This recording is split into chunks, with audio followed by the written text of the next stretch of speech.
Sahana Vavatu Sahana Bhunaktu Sahaviryam Karavavahe Tejasvinavaditamastu ma vidvishavahe. Om Shanti Shanti Shanti.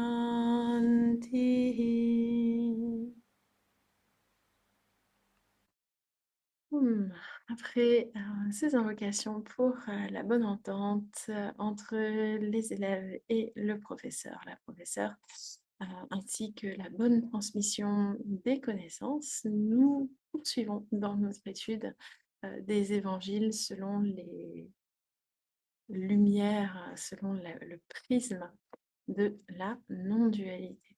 Donc nous continuons d'avancer dans l'évangile selon saint Matthieu avec le chapitre 8, chapitre dans lequel apparaissent maintenant les miracles. Donc, avant de commencer cette séance, nous avons eu un échange sur la signification des miracles. Ça a été un échange riche avec plusieurs points de vue qui ont été exprimés. Déjà la notion que les miracles sont intéressants empiriquement, hein, le récit des miracles est intéressant empiriquement et notamment dans la perspective de ce que déclarera Jésus plus tard, à savoir que nous sommes nous aussi capables de réaliser ces miracles et bien plus encore. Mais qu'il y a peut-être aussi un autre plan d'interprétation à ces miracles, que ce ne sont pas seulement des récits d'événements qui se sont produits. Et notamment, une des leçons qu'on peut en tirer, c'est, selon ce qui a été dit avant le cours, que le mental, la foi, peuvent déplacer des montagnes, hein, qu'il est possible d'accomplir de grandes choses par la foi, et notamment de se faire le canal par lequel certaines personnes sont guéries de différents maux ou par lequel l'intervention divine se fait et il est possible de transformer une situation qui semblait désespérée. Par ailleurs, il a aussi été évoqué que les miracles permettent d'attiser la foi. Donc, il y a une fonction empirique transactionnelle au miracle qui est celle de régénérer la foi des croyants et des croyantes, particulièrement dans un monde qui est toujours en crise. Et puis, également, les miracles empiriquement, il y en a encore aujourd'hui, hein, ça a été bien exprimé avant la séance, des miracles qui sont difficilement reconnus par l'Église, qui est donc très précautionneuse. Je parle ici du Vatican, qui est très précautionneux dans le fait de valider que ce qui s'est produit était effectivement un miracle. Des miracles qui sont donc rares, mais selon l'Église et ses processus avérés. Et que bien souvent, c'est aussi la foi, soit la foi de la personne qui reçoit, soit la foi de la personne qui fait le miracle.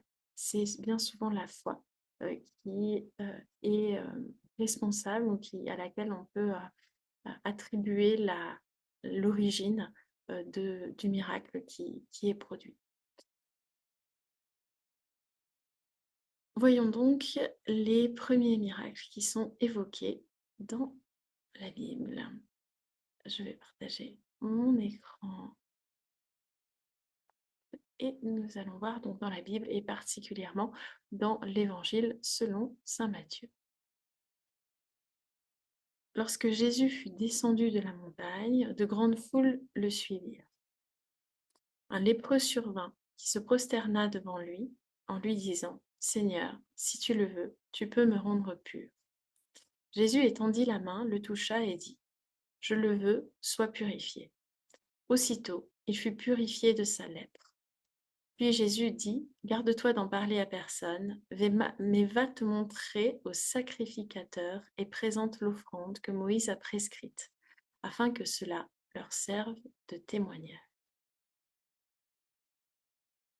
Nous allons déjà nous pencher sur ce passage-là. Donc, c'est la rencontre de Jésus avec une personne qui souffre et qui s'en remet à lui. Non, donc c'est un passage qui est extrêmement riche. La personne se prosterne devant lui, donc il y a une approche respectueuse de Jésus, une reconnaissance de sa puissance. Et cette personne dit, Seigneur, si tu le veux, tu peux me rendre pur. Donc cette notion que la maladie est une forme d'impureté. Alors ça, c'est quelque chose qui est reconnu socialement, on va dire, hein, que donc les lépreux étaient éloignés des villes et c'était considéré effectivement comme impur d'un point de vue très empirique, du point de vue de la santé, bien entendu. Mais on peut aussi réfléchir à la pureté du point de vue de la pureté intérieure.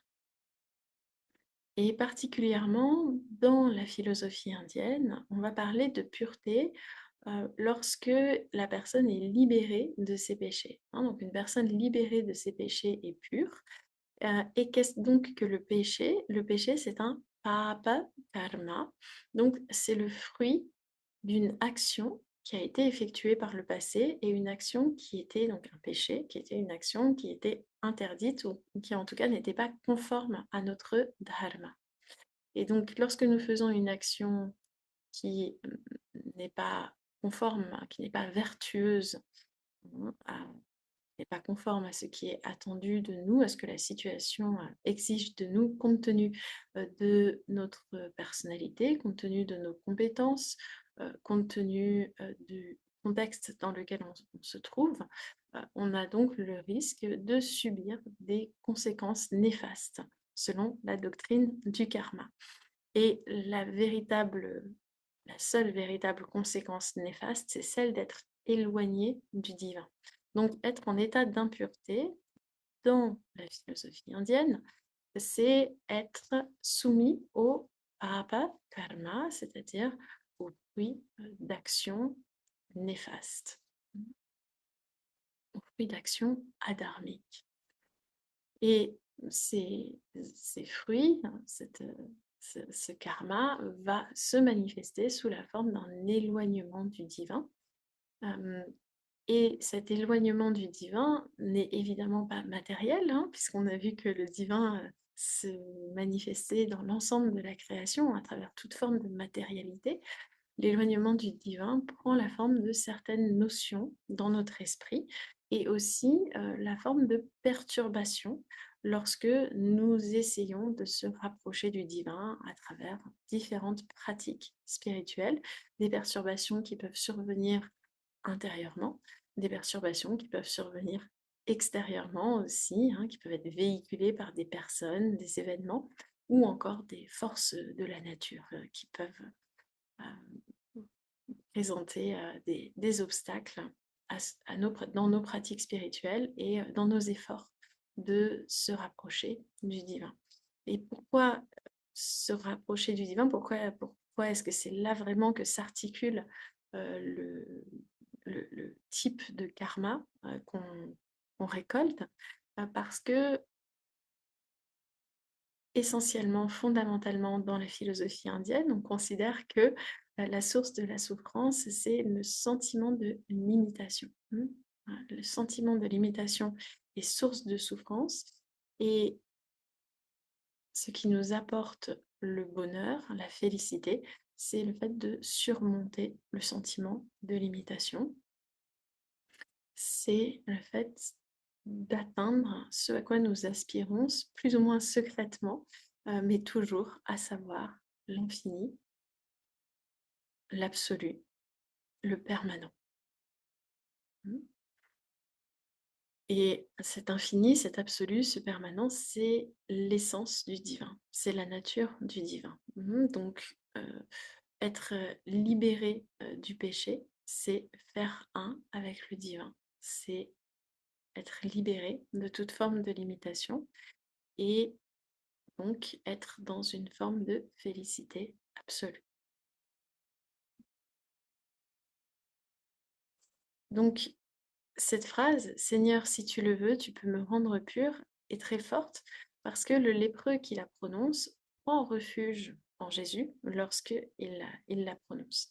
Or, donc toujours dans la philosophie indienne, on peut penser à ce dernier verset de la Bhagavad Gita au chapitre 18, Sarva dharman parityajya mamekam sharanam vraja aham tva sarva papebhyaha mokshaishyami ma shuchaha.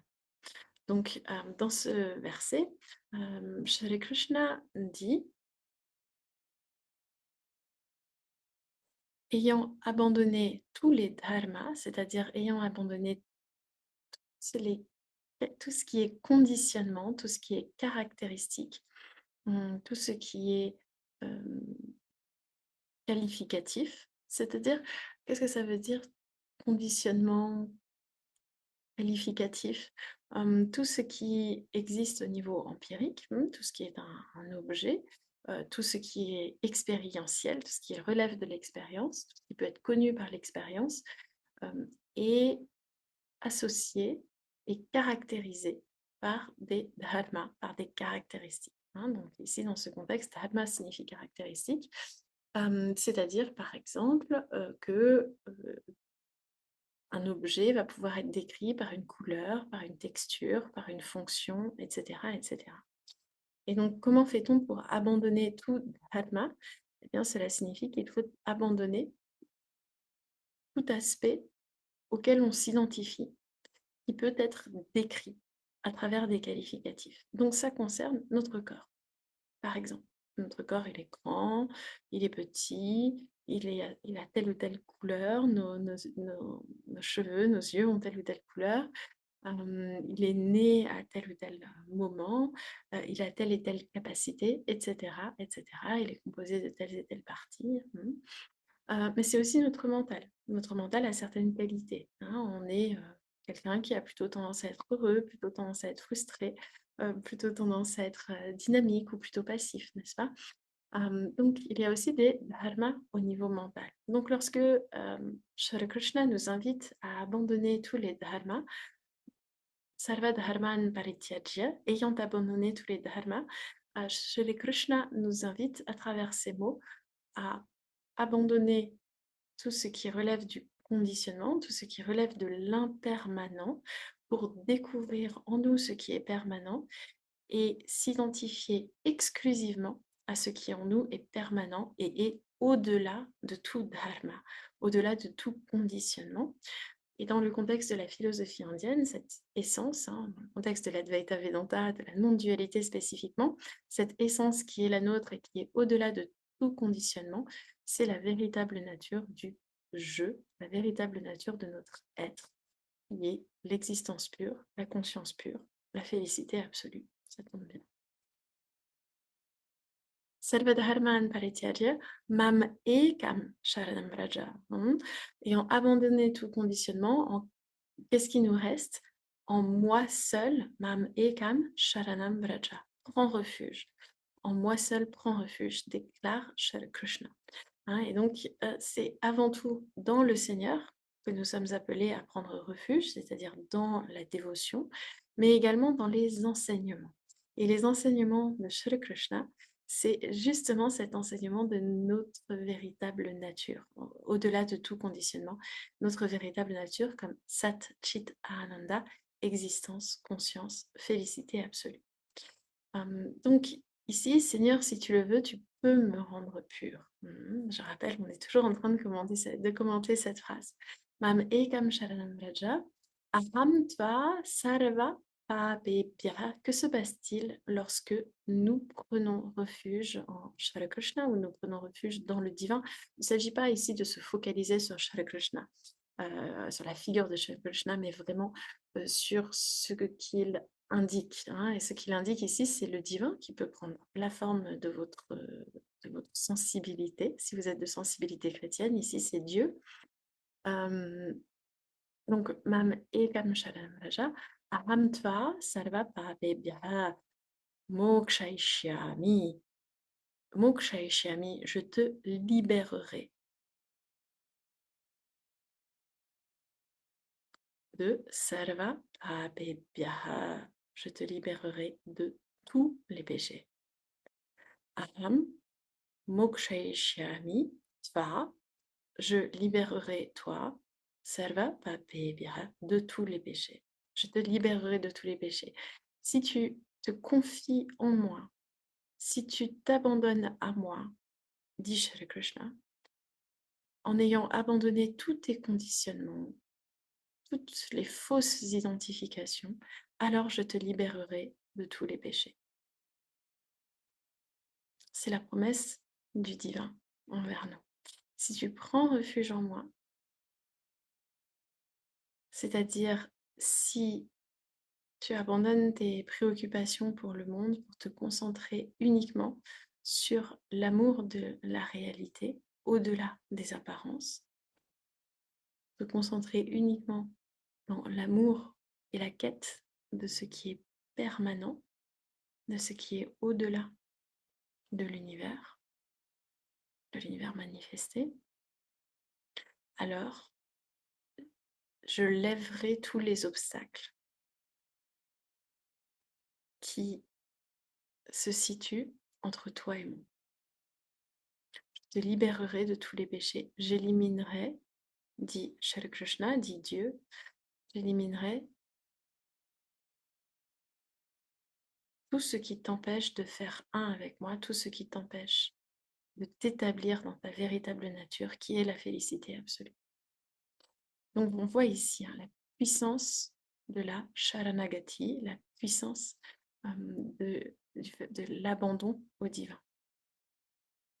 Ma Shuchaha, nous dit Shri Krishna, Ma Shuchaha, n'est point de chagrin. Ayant reçu cette promesse du divin, ça n'a aucun sens pour nous de continuer de se lamenter sur notre sort, sur notre expérience, puisque nous avons cette possibilité d'atteindre la félicité absolue et l'absence de toute souffrance. Donc, Seigneur, si tu le veux, tu peux me rendre pure. Cette phrase est comme une sorte de prophétie autoréalisatrice. À partir du moment où nous avons suffisamment d'abandon au divin, suffisamment de dévotion pour que cela soit notre opinion, notre croyance, que s'il le veut, il peut nous rendre purs de tous les péchés, et pas seulement des karmas, des mauvais karmas qui causent la maladie. Si nous atteignions ce niveau de dévotion et d'adoration et d'abandon au divin, alors nous pouvons effectivement atteindre la félicité absolue, qui est notre véritable nature. C'est une interprétation de ces quelques mots. Jésus étendit la main, le toucha et dit « Je le veux, sois purifié ». Aussitôt, il fut purifié de sa lèpre. Puis Jésus lui dit « Garde-toi d'en parler à personne ». Donc, Jésus, comme une personne le disait avant le cours, ne voit pas d'un très bon œil qu'il soit crié sur tous les toits et qu'il réalise des miracles. Et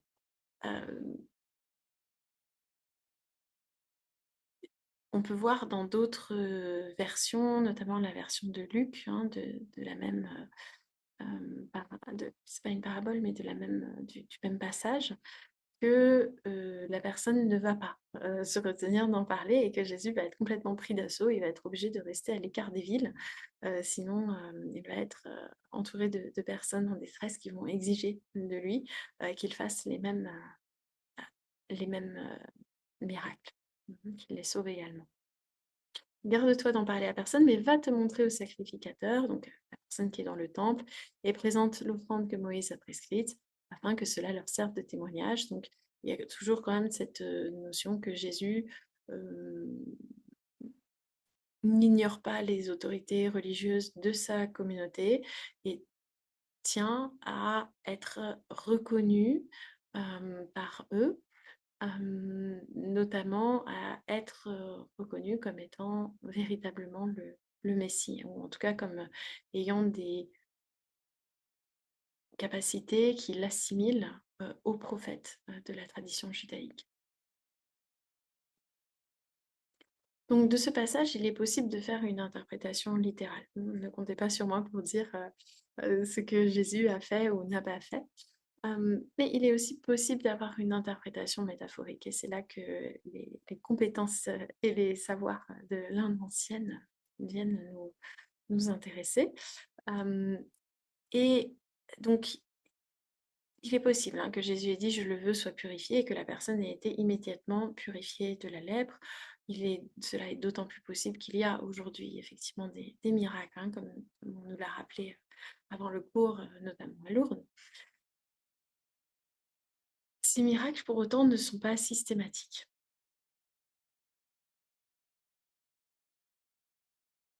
Dans les enseignements védiques, notamment particulièrement dans la Chandogya Upanishad, il y a une anecdote qui nous parle ici pas de la guérison d'une maladie, mais de la protection du corps face à une brûlure. Donc je propose qu'on aille voir ce passage ensemble et qu'on essaie de réfléchir à la signification de cette histoire de Jésus à la lumière des miracles qui sont évoqués dans les Védas, dans la Chandogya Upanishad ici. Donc, dans la 16e section du chapitre 6 de la Chandogya Upanishad, j'espère que ce sera un passage qu'on aura l'occasion, enfin que c'est un chapitre qu'on aura l'occasion d'étudier. Il est dit, ô Somya, imagine qu'on amène, donc c'est Somya, ça signifie mon chéri. Somya, c'est celui qui est comme la lune, donc il a un visage qui est apaisant lorsqu'on le regarde, comme la lune est apaisante lorsqu'on la regarde. Donc c'est un mot d'affection, et c'est un jeune garçon qui reçoit l'enseignement de la nature du soi, et il reçoit cet enseignement de la part de son père. Ô Somya, dit le père, donc, imagine qu'on amène un homme, les mains liées, et qu'on dise, cet homme a volé, il a commis un vol, chauffez une hache pour lui. C'est un châtiment antique. S'il a commis le délit, il se révélera assurément être un menteur. Malhonnête et cherchant à se dissimuler derrière le mensonge, il sera brûlé lorsqu'il saisira la hache chauffée et mourra. Donc, cette idée, c'est que si la personne a effectivement commis un vol et qu'elle ment, c'est-à-dire qu'elle est attachée à l'irréel, cette personne, lorsqu'elle saisira la hache chauffée dans le feu à main nue, cette personne aura les mains brûlées et donc elle sera exécutée. Ce n'est pas à prendre au pied de la lettre, ce qui est proposé ici. Dans le deuxième mantra, mais s'il n'a pas commis le délit, il prouvera assurément sa sincérité.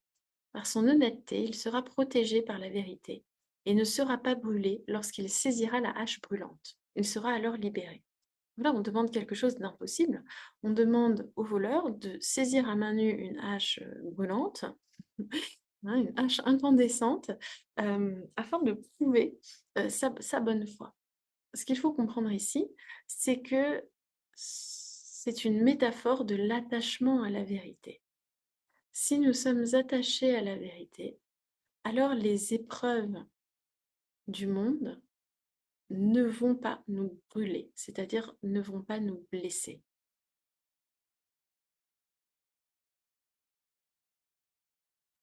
C'est l'explication de ce mantra. Et donc, dans cette anecdote, cet homme, étant honnête, n'est pas affecté par la hache brûlante. Cela, le soi, et le soi de tout cela, c'est la vérité, c'est le soi. C'est cela que tu es, ô Shvetaketu. Donc, celui qu'on a appelé Somya, son véritable nom, c'est Shvetaketu. Et il est dit Tat Tvam Asi. Dans ce chapitre 6 de la Chandogya Upanishad, c'est là que survient le mantra Tat Tvam Asi, cela tu es. Qu'est-ce que cela? Et Tadahatmyam, Idam, Sarvam. Donc tout cela est Atma, le soi. Idam Sarvam et ce soi. Pourquoi la personne n'est-elle pas brûlée par la hache? Parce que cette personne reconnaît qu'elle est non séparée de la hache. Cette personne reconnaît que idam sarvam, tout cela, c'est-à-dire l'ensemble du monde, de l'univers, l'ensemble des expériences, trouve son origine dans l'existence pure. De la même façon qu'un pot de terre est en réalité juste de la terre, c'est-à-dire que si on enlève la terre, il n'y a plus de pot, et la nature du pot de terre, c'est la terre. Et donc le pot, en fait, est une forme dans la terre. Or, cette forme n'a pas d'existence en soi. Elle est fondée sur la terre, elle se manifeste dans la terre. Et ce qui est dit ici, c'est que le soi est tout cela. Tout cela, c'est cette expression sanscrite fait référence à l'ensemble du monde perceptible, à l'ensemble des expériences que nous avons. Et ce qui est dit ici, c'est que tout cela est le soi. Le soi qui, dans sa nature, est existence pure, conscience pure, apparaît sous la forme de multiples conditionnements, de la même façon que la Terre peut être façonnée en différents objets, servir différentes fonctions, revêtir différentes formes, mais n'en reste pas moins dans son essence. Ces objets ne restent pas moins dans leur essence, la Terre. De la même façon, tout ce monde que nous percevons avec ces différentes déclinaisons, que sont les expériences agréables et les expériences désagréables, aussi bien à l'extérieur qu'en nous, toutes ces expériences sont dans leur nature existence pure, conscience pure, félicité absolue, et c'est cela qui est notre véritable nature. Dans notre véritable nature, nous ne sommes pas séparés des expériences, et de la même façon que le pot ou le vase ou le gobelet en terre ne peuvent pas affecter la terre dont ils sont faits, notre véritable nature, notre essence qui est Sat Chit Ananda, existence, conscience, félicité absolue, n'est jamais affectée par les expériences au niveau empirique, au niveau du monde. Tat Tvam Asi, cela tu es au Shveta Ketu. Et donc reconnaissant que nous sommes non séparés du monde de la manifestation, nous reconnaissons également que nous ne pouvons pas être affectés par les phénomènes du monde et de la manifestation.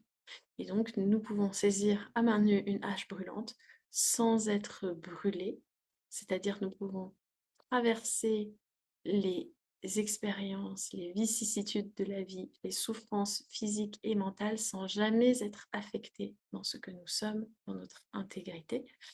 Nous pouvons traverser la maladie et même la mort sans être brûlés, sans être abîmés, parce que nous sommes établis dans notre nature qui est au-delà de toute manifestation, qui est au-delà de tout conditionnement. C'est l'enseignement de ce passage de la Chandogya Upanishad. Pourquoi est-ce que je vous parle de ça? Parce que ce que nous voyons ici dans ce passage, c'est le dépassement de l'identification au corps. Bien sûr que quiconque touche une hache brûlante va se brûler la main, c'est absolument évident.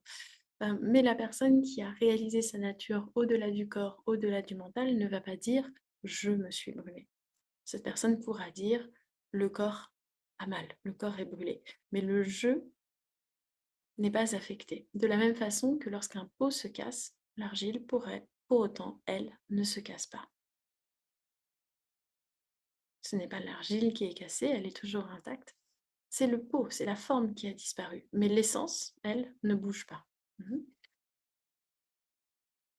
De la même façon, on peut ici interpréter que la personne qui est désignée comme étant un lépreux, cette personne, en réalité, n'est pas un lépreux. Le corps de cette personne a la lèpre, certes, mais cette personne, dans son essence, n'est jamais affectée par les expériences du corps, n'est jamais affectée par les expériences du mental. Ainsi, une personne qui est malade peut déclarer tout va bien pour moi. Pour moi qui suis le soi, il n'y a que félicité absolue.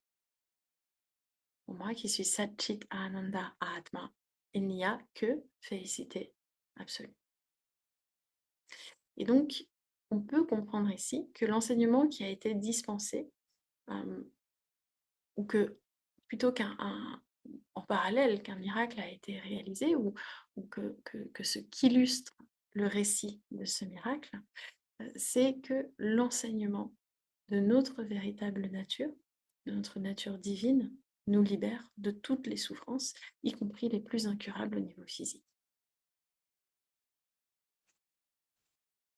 Comme Jésus était entré dans Capernaum, un centenier l'aborda et le supplia, disant: Seigneur, mon serviteur est couché à la maison, paralysé et violemment tourmenté. Jésus lui dit: Moi, j'irai le guérir. Le centenier lui répondit: Seigneur, je ne mérite pas que tu entres sous mon toit, mais dis seulement un mot, et mon serviteur sera guéri. Car moi qui suis soumis à des chefs, j'ai des soldats sous mes ordres. Et je dis à l'un: Va, et il va. À l'autre: Viens, et il vient. Et à mon serviteur: Fais cela, et il le fait. Après l'avoir entendu, Jésus, plein d'admiration, dit à ceux qui le suivaient: En vérité, je vous le dis, je n'ai trouvé chez personne, même en Israël, une si grande foi. Or, je vous le déclare, plusieurs viendront de l'Orient et de l'Occident et se mettront à table avec Abraham, Isaac et Jacob dans le royaume des cieux. Mais les fils du royaume seront jetés dans les ténèbres du dehors, où il y aura des pleurs et des grincements de dents. Puis Jésus dit au centenier: Va, qu'il te soit fait selon ta foi. Et à l'heure même, le serviteur fut guéri.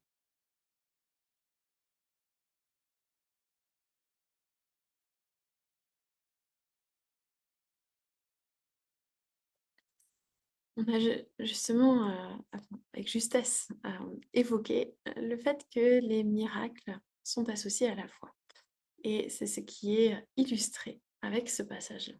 Donc on a l'histoire de cette personne qui aborde Jésus pour son serviteur qui souffre, quelqu'un qui est attaché à son serviteur.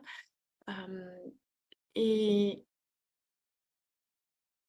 et donc cette personne aborde Jésus pour la guérison de son serviteur, lui disant: Il n'est pas nécessaire que tu viennes, tu n'as qu'à ordonner et le miracle sera fait.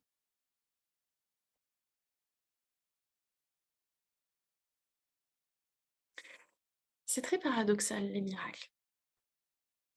La nature du divin, c'est d'être impartial. Et en même temps, il nous est dit que la prière nous permet de se rapprocher du divin. Et si le divin est impartial, alors pourquoi cultiver la dévotion? Pourquoi prier? Et si le divin est impartial, comment se fait-il qu'il réalise des miracles pour certains, pour certaines, et pas forcément pour nous? Donc le miracle, c'est quelque chose de très déroutant. Par ailleurs, si le divin exécute les lois de l'univers de façon impartiale et universelle, comment expliquer l'existence de miracles? C'est-à-dire d'événements, un miracle, c'est un événement surnaturel, c'est-à-dire un événement qui n'est pas expliqué, qui contredit notre compréhension des lois de l'univers et de leur exécution habituelle.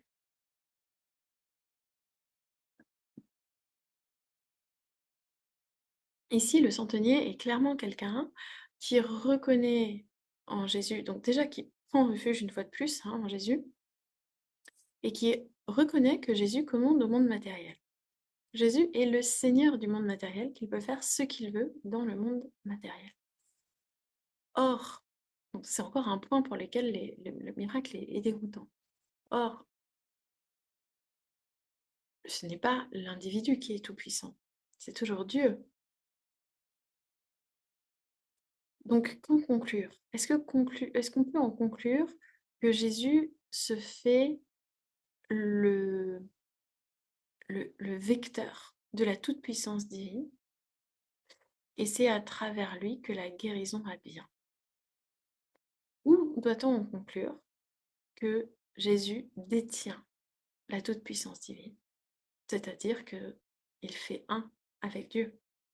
Il est lui-même Dieu, de la même façon que Krishna est Vishnu.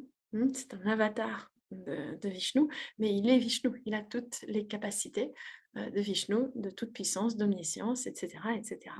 Néanmoins, lorsqu'il doit terrasser un dragon, il s'y prend d'une certaine manière. Lorsqu'il doit terrasser un démon, lorsqu'il doit vaincre, vaincre le mal, hein, il va lutter, il ne va pas se contenter de juste le faire disparaître, de juste le faire s'évaporer. Donc on est dans quelque chose de très particulier, le miracle, puisqu'il faut demander une intercession du divin, il faut être dans certaines dispositions pour recevoir le miracle, et que le miracle va s'effectuer, hein, il va être progressif, ou alors il va voilà, s'effectuer selon certaines règles quand même de l'univers. Il ne va pas échapper complètement aux règles de l'univers.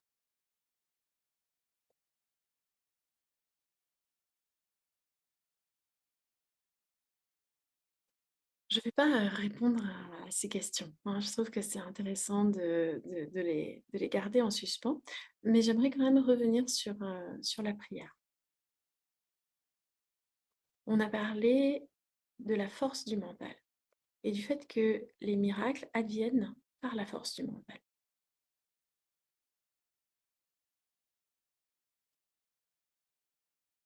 La prière consiste à cultiver un lien avec le divin et aussi à cultiver un état de confiance, d'abandon au divin et donc de réceptivité de sa grâce. À minima, la prière, la vraie prière, est de s'abandonner au divin et de lui demander de nous donner la force de traverser, force mentale, de traverser les événements qui se présentent à nous. Je sais que les saints sont souvent présentés comme des personnes qui vont intercéder, hein, la Vierge aussi, qui intercède auprès de Dieu pour que nous soyons épargnés.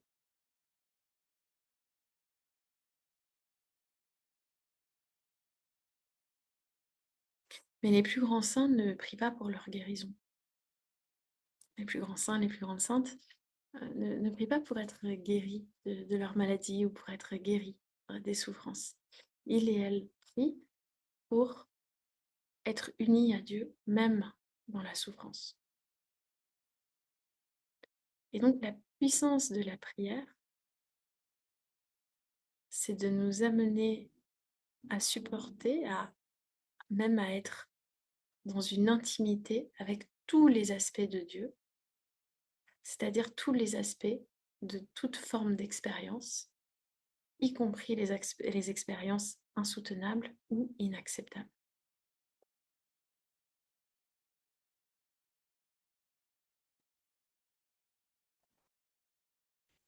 Pour atteindre ce niveau de foi, bien évidemment, les miracles vont être d'un grand soutien, n'est-ce pas?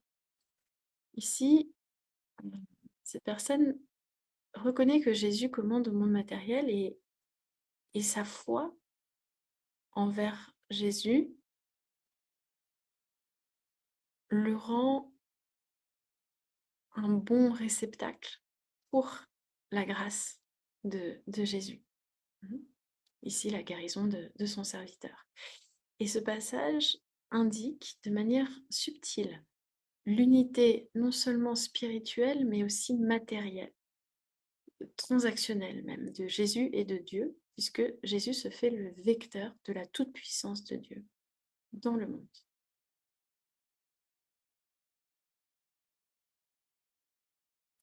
Hein, on va revenir sur le passage, le passage de nouveau avec vous pour que vous voyez bien ce à quoi je fais référence.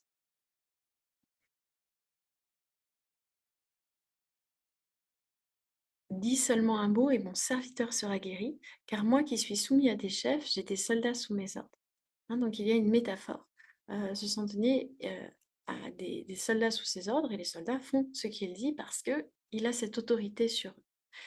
Et ici, ce qui est sous-entendu en filigrane, c'est que Jésus a cette autorité sur le monde phénoménologique, sur le monde empirique, sur la manifestation, et il suffit qu'il ait la volonté que quelque chose change pour que cette chose change. Et il n'a pas besoin d'être là physiquement comme un- un magnétiseur ou quelqu'un qui ferait un tour de magie. Mhm. Après l'avoir entendu, donc Jésus est plein d'admiration et il dit à ceux qui le suivent, en vérité, je vous le dis, je n'ai trouvé chez personne une si grande foi. Et au passage, il note qu'il va y avoir de nombreux croyants du monde entier qui vont se mettre à table avec Abraham, Isaac et Jacob, c'est-à-dire qu'ils vont rentrer dans cette foi, qui vont rentrer dans le royaume des cieux. Mais les fils du royaume, c'est-à-dire les personnes qui sont nées dans cette culture judaïque, parmi elles, certaines seront jetées dans les ténèbres du dehors, c'est-à-dire ne resteront pas dans le royaume des cieux, et donc, en fait, ne découvriront pas la nature de Dieu, ne cultiveront pas d'intimité avec Dieu, et donc souffriront. Et ce qui est sous-entendu ici, c'est parce qu'elles n'ont pas cette foi. On dit, donc ce qui illustre vraiment Jésus ici, c'est que l'important n'est pas d'être proche culturellement ou géographiquement de lui, mais bien d'avoir la foi, de suivre ses enseignements. Donc il dit au centenier, va, qu'il te soit fait selon ta foi, et à l'heure même, le serviteur fut guéri. Nous pouvons avancer peut-être encore un peu. Jésus se rendit ensuite à la maison de Pierre, dont il vit la belle-mère couchée avec la fièvre. Il toucha sa main, et la fièvre la quitta, puis elle se leva et se mit à le servir. Le soir venu, on lui amena plusieurs démoniaques. Il chassa les esprits par sa parole et guérit toutes les maladies. Ainsi s'accomplit la parole du prophète Ésaïe. Il a pris nos infirmités et s'est chargé de nos maladies. Donc vous comprenez ici que ce dont il est question, ce ne sont pas que les infirmités physiques qui sont illustrées par la fièvre de la belle-mère de Pierre, ni même les infirmités mentales. Donc on voit bien ces démons qui sortent la nuit, qui habitent certaines personnes. On peut le prendre ici comme une expression de la maladie mentale. Donc il ne va pas seulement nous libérer de la maladie physique, de la maladie mentale, mais de la cause de la maladie physique et de la maladie mentale, qui est l'ignorance de notre nature. L'ignorance de notre nature immaculée et éternellement béate. Il chasse les esprits, guérit les malades. Il nous permet, par son enseignement, de réaliser notre nature et d'être libérés des conditionnements, des vicissitudes inhérentes au corps physique et au corps mental. Ce qui n'exclut pas par ailleurs que par la foi, il y ait aussi des guérisons possibles au niveau physique, au niveau mental.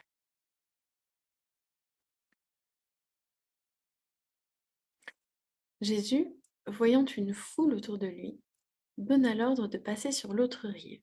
Donc, il va sur l'autre rive et il laisse la foule qui le suit sur la rive dont il vient. Un scribe s'approcha et lui dit, Maître, je te suivrai partout où tu iras. Jésus lui dit, les renards ont des tanières et les oiseaux du ciel ont des nids, mais le Fils de l'homme n'a pas où reposer sa tête. Donc, ce passage pour moi est très intéressant. Un autre parmi les disciples lui dit, Seigneur, permets-moi d'aller d'abord ensevelir mon Père. Mais Jésus lui répondit, Suis-moi et laisse les morts ensevelir leurs morts. Donc ici, on a un passage très riche, en très peu de mots, comme souvent d'ailleurs. On va réfléchir. Déjà, cette personne donc, qui est dans l'abandon, le scribe, c'est-à-dire une personne érudite qui sait lire et écrire, qui a probablement la possibilité d'avoir un bon niveau de vie, et qui est prêt à tout abandonner pour suivre Jésus. Et Jésus, implicitement, le félicite, hein. Il lui dit: «Les renards ont des tanières et les oiseaux du ciel ont des nids».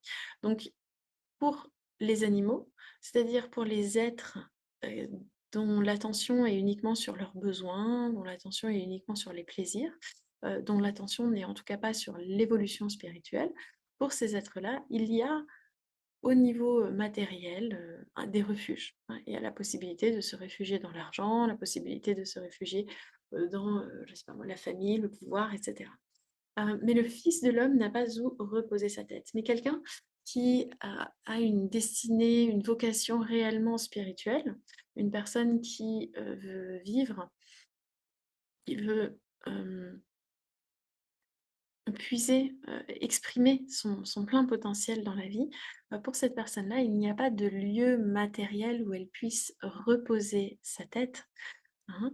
C'est-à-dire que ce n'est pas dans le monde matériel qu'une personne évoluée va pouvoir trouver refuge, contrairement aux animaux sauvages comme les renards et les oiseaux qui peuvent être compris comme une métaphore de personnes qui ont donc des préoccupations plus matérielles. Mhm. Le Fils de l'homme n'a pas où reposer sa tête. Donc il n'y a pas, la demeure de l'être humain n'est pas dans le monde matériel. Euh, pour trouver notre véritable demeure, pour trouver notre maison, il est indispensable de suivre la voie de Jésus, de s'en remettre à Jésus. Et à ce sujet, j'aimerais de nouveau évoquer la Chandogya Upanishad, mais cette fois-ci, donc toujours le chapitre 6, mais la section 8, le deuxième mantra. Dans cette section, il y a encore une autre image, hein. Donc c'est, vous avez compris, une Upanishad qui s'adresse à un fils relativement jeune encore, qui est donc un enseignement qui est dispensé par son père, donc avec beaucoup d'amour et beaucoup de pédagogie, et donc beaucoup de métaphores également. Et donc il est dit, de même qu'un oiseau attaché à une corde vole çà et là, ne trouvant aucun abri, il se soumet à sa servitude. De même, au Somya, l'esprit court dans toutes les directions, et lorsqu'il ne trouve aucun lieu de repos, il se soumet au prana, la force vitale. L'esprit, au Somya, est lié au prana.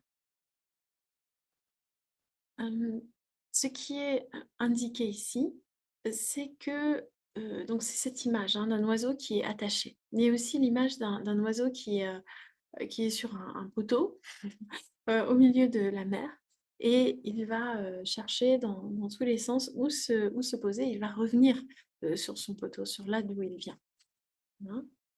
Et donc on voit le parallèle avec cette image, hein, cette errance dans laquelle nous sommes, de trouver le point sur lequel nous pouvons nous reposer, de trouver ce en quoi nous pouvons nous abandonner, de retrouver notre maison. Et cette maison, c'est notre origine, hein, c'est ce dont on est issu. Or, notre corps est peut-être issu du monde matériel, mais la vie qui anime notre corps, elle est issue des êtres humains qui nous ont donné la vie, mais notre mental, notre conscience, ce par quoi nous prenons connaissance du monde, ne nous est pas donné ni par le monde matériel, ni par les personnes qui nous donnent la vie. Si nous avons des expériences, si nous avons une conscience conditionnée qui nous permet d'avoir des pensées, c'est parce que il y a dans notre mental est animé par la conscience pure. La conscience pure qui est l'essence de la création, qui est l'essence du divin également. Et donc pour trouver refuge, c'est-à-dire que le mental cesse de courir dans tous les sens, pour qu'il cesse de s'affoler, pour qu'il cesse d'être excité par les désirs, qu'il cesse d'être détourné par les préoccupations, pour qu'il cesse de souffrir, il n'y a qu'un seul refuge, c'est son origine, c'est ce dont il naît. Et ce dont il naît, c'est la conscience inconditionnée. Cette conscience inconditionnée, comment y revenir?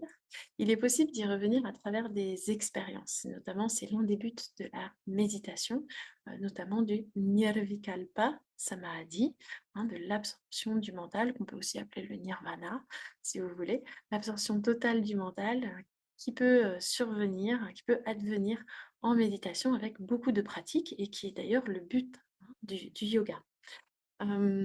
Mais cette expérience, quand bien même nous parvenons à l'atteindre, cette expérience est de courte durée. Il ne suffit pas d'avoir l'expérience d'un Nirvikalpa Samadhi pour être libéré à tout jamais des agitations mentales. Le seul moyen d'être libéré des agitations mentales, c'est de découvrir la source du mental. Et cette source du mental, c'est la conscience pure. Comment la découvrir? Eh bien, elle anime déjà nos pensées. Donc, pour découvrir la conscience pure qui est notre nature, nous devons faire preuve de discernement. De discernement entre la conscience conditionnée, entre les différentes expériences qui prennent la forme de pensée au niveau mental, et la conscience pure qui rend possible ces pensées, qui illumine ces pensées, mais qui n'est jamais affectée par elles. Et donc, ce processus de discernement est en fait l'objet de l'ensemble de l'enseignement de l'Advaita Vedanta. L'Advaita Vedanta a pour but de nous amener à discerner nos pensées de la conscience pure et à réaliser en nous ce qui est permanent, ce qui est éternel, ce qui est immuable et ce qui est donc libre de toute souffrance et ce qui, une fois que nous nous y identifions, nous libère, nous aussi, de toute souffrance. Ici, pour moi, c'est symbolisé par l'enseignement du Christ, l'enseignement de Jésus, puisque Jésus déclare: le Fils de l'homme n'a pas où reposer sa tête. Sous-entendu, tu fais bien de me suivre parce que ton refuge ne veut pas se trouver dans le monde matériel, comme il se trouve dans la tanière pour le renard et le nid pour les oiseaux. Ton refuge, tu vas pouvoir le trouver en suivant mon enseignement.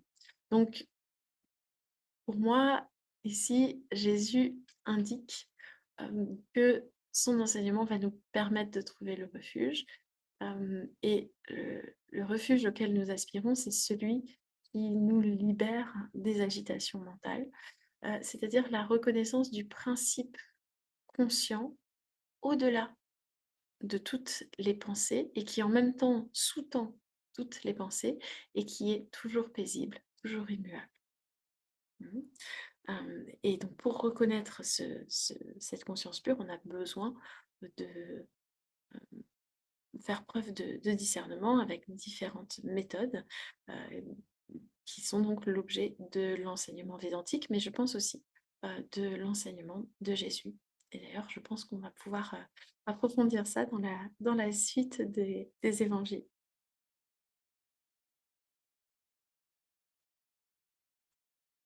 J'aimerais terminer le chapitre. Je pense que c'est possible si vous n'êtes pas trop fatigué. Un autre parmi les disciples lui dit: Seigneur, permets-moi d'aller d'abord ensevelir mon père. Mais Jésus lui répond: Suis-moi et laisse les morts ensevelir leurs morts. Donc on est encore et toujours dans cette thématique où la personne est prête à suivre Jésus, mais elle veut d'abord ensevelir son père, c'est-à-dire qu'elle n'est pas libérée des conventions sociales et particulièrement de l'identification au corps, puisque ce qui nous relie à nos parents, c'est particulièrement le fait que leur corps et leurs efforts ont donné naissance et ont permis d'entretenir notre corps. Mais on n'est pas forcément d'un point de vue mental, d'un point de vue intellectuel et encore moins d'un point de vue spirituel, les enfants de nos parents. Donc l'attachement à la famille reste symptomatique d'un attachement au corps. Et donc ici, Jésus l'invite à se libérer de cet attachement au corps, de cet attachement aussi aux conventions sociales qui présente clairement un obstacle au fait d'embrasser les enseignements. Et puis la mort, vous le savez, symbolise l'ignorance. Donc les morts, ce sont ceux et celles qui n'ont pas accès à la vie éternelle, c'est-à-dire qui n'ont pas accès aux enseignements qui libèrent de la mort, qui n'ont pas accès à la connaissance leur véritable nature, au-delà du corps, au-delà du mental, leur véritable nature qui est l'existence pure, la conscience pure. Vous vous souvenez de cette métaphore que j'ai déjà employée? Lorsque le pot se casse, hein, lorsque le corps meurt, il reste toujours l'argile. L'argile n'est pas affectée par la disparition de la forme du pot. De la même façon, lorsque nous quittons notre corps, notre conscience, la conscience pure, n'est pas affectée, l'existence pure n'est pas affectée par la disparition de la forme que nous avons semblé revêtir pendant quelques instants. Laisse les morts ensevelir leurs morts, laisse les personnes qui sont dans l'illusion s'occuper des personnes qui sont dans l'illusion, et toi qui es en quête d'immortalité, qui es en quête de lumière, concentre-toi pleinement sur l'immortalité, sur la lumière.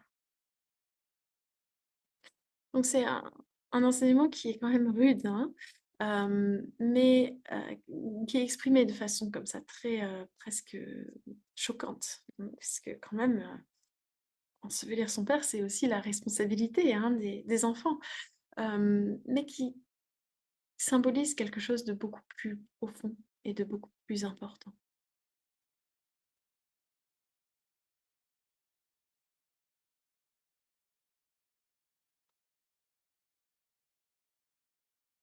Il monta dans la barque et ses disciples le suivirent.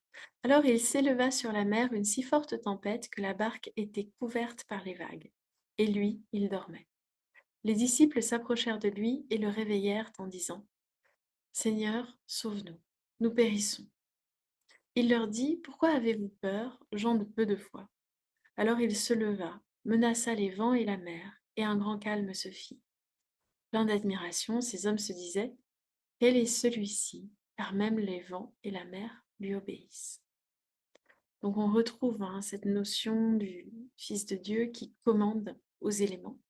Donc pas seulement aux éléments qui affectent les hommes directement, hein, comme la maladie par exemple, à travers la maladie, mais aussi aux éléments naturels, hein, aux éléments tels que le vent.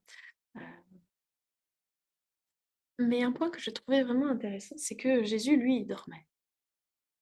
Et ça m'a rappelé un verset de la Bhagavad Gita, le verset 69 du chapitre 2. Je vais le réciter pour vous. Yanisha sarva bhutanam tasyam jagarati sanyami yasyam jagrati bhutani sa nisha pashyato mune.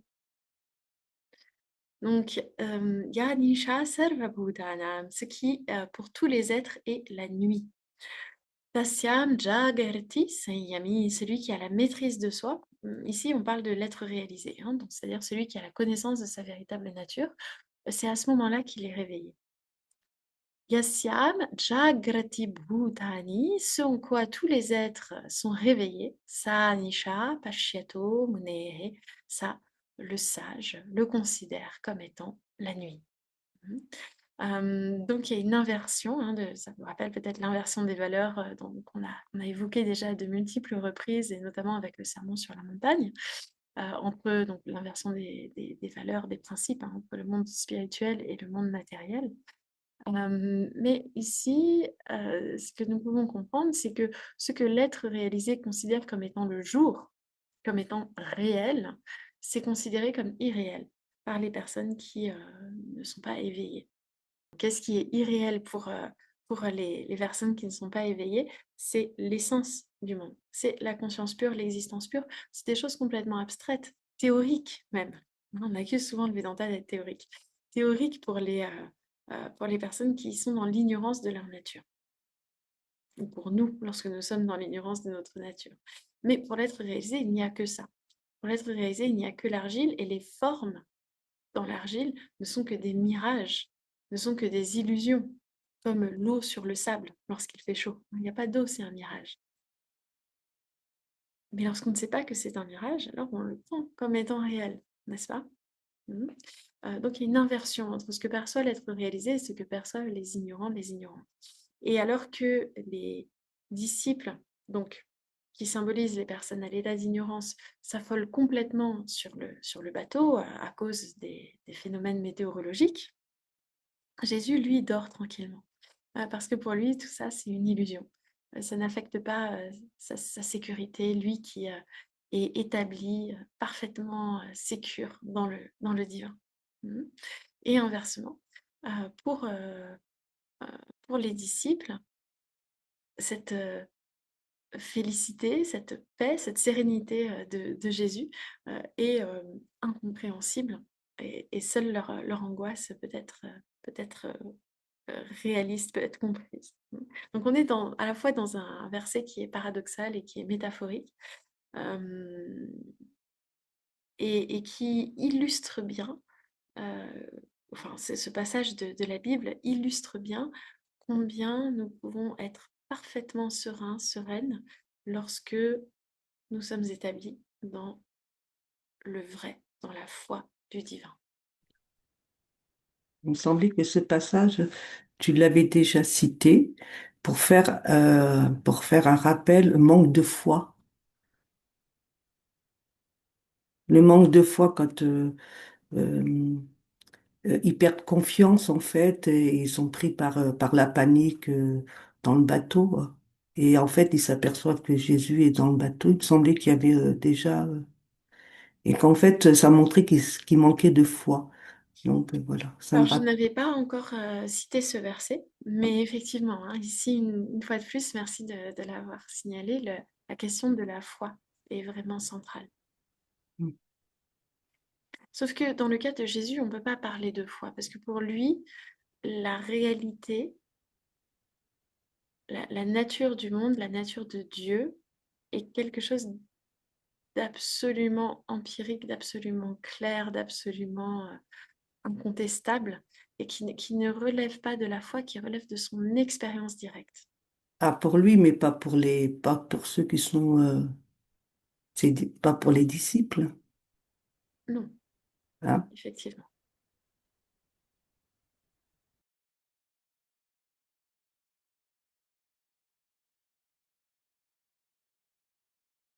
Et enfin, on va terminer le chapitre 8 aujourd'hui.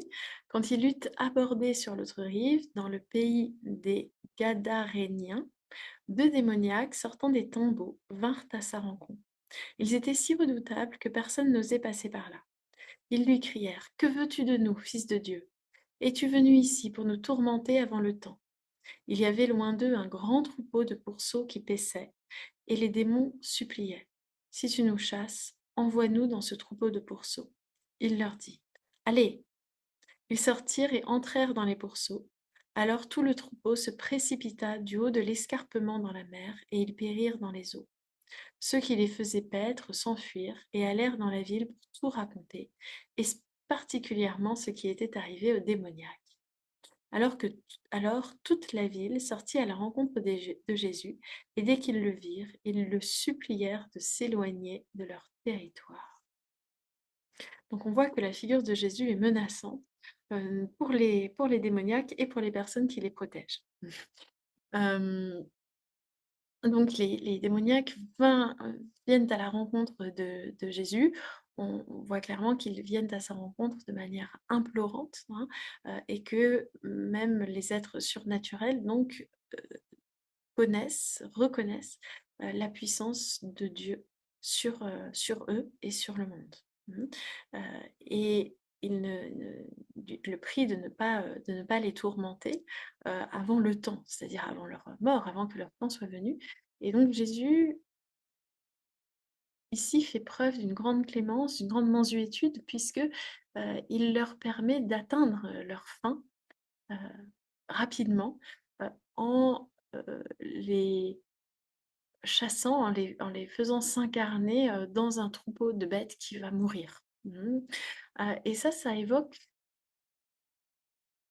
les histoires dans les Puranas des démons qui vont être détruits par des différentes incarnations du divin. Je pense à Hiranyakashipu qui est détruit, qui est anéanti par Narasimha, une incarnation de Vishnu.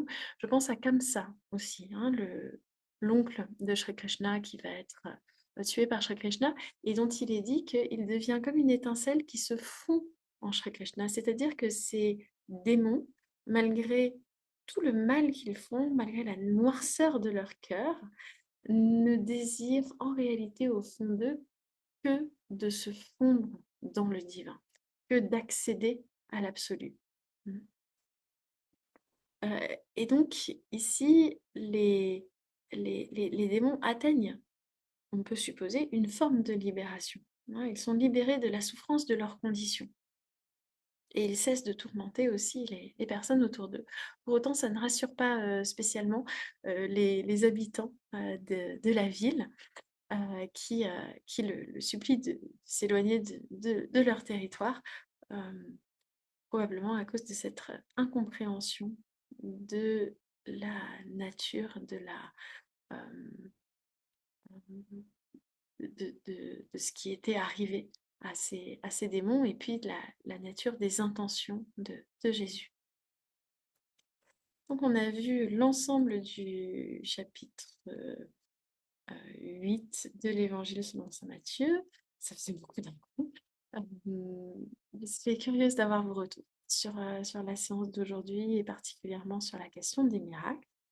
Mais pour l'instant, je vous invite à passer aux invocations finales.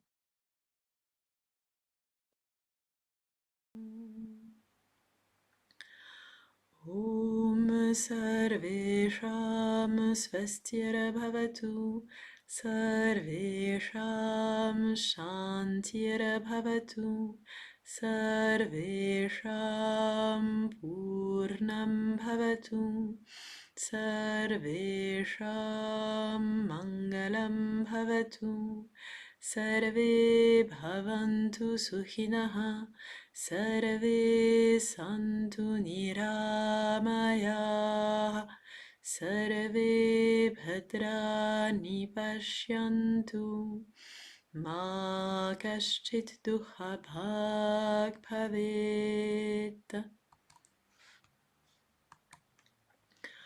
Om Purnamada Purnamidam Purnat Purnamudachyate Purnasya Purnamadaya Purnameva Vashishyate.